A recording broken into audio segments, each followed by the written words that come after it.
Setiap manusia memang harus memiliki tujuan hidup agar tercapai apa yang diciptakan dan diharapkan. Tujuan hidup seseorang memang bermacam-macam. Salah satunya adalah ingin bebas finansial. Pemenuhan kebutuhan manusia biasanya terbagi dua. Kebutuhan yang bersifatnya mendasar dan keinginan. Ketika sebuah keinginan mengalahkan kebutuhan dasar, maka sifat serakah dan merugikan orang lain menjadi sikap yang terlihat oleh seseorang yang dilakukan secara sadar maupun tidak sadar. Lalu, di mana persamaan orang berhutang dengan pemakai narkoba?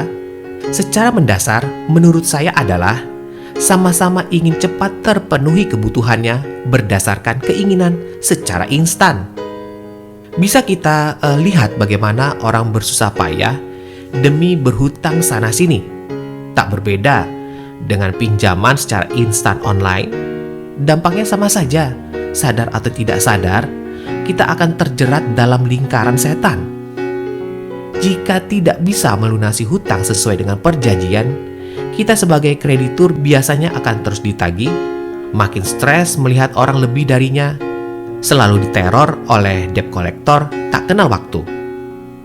Mirisnya, mereka yang tidak siap mental dengan keadaan ini akan mudah menyerah. Misal, dengan mengakhiri hidupnya, menjual apa saja demi membayar hutang, gelap mata yang akhirnya menjadi pencuri demi gali lubang tutup lubang. Begitu seterusnya demi membayar hutang dan bunganya. Tidak beda jauh dengan pengguna narkoba. Awalnya coba-coba. Ketika sudah ketergantungan, hidupnya akan masuk dalam lingkaran setan. Tabungan habis, jual barang, cari pinjaman, beli narkoba, menikmati narkoba.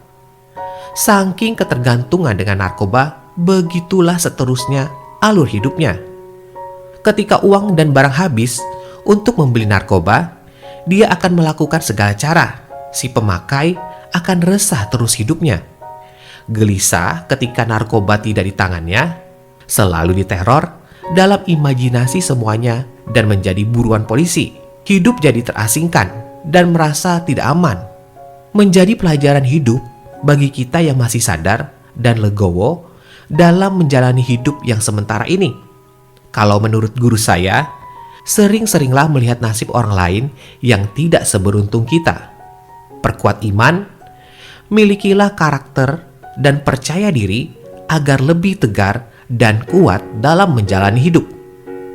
Dalam hidup ini, saya pribadi memiliki prinsip menjauh dari urusan hutang piutang, tapi lebih mendekat kepada Tuhan. Karena apabila kita mendekatkan diri kepada Tuhan, maka hikmat-Nya akan membuat kita tidak salah langkah.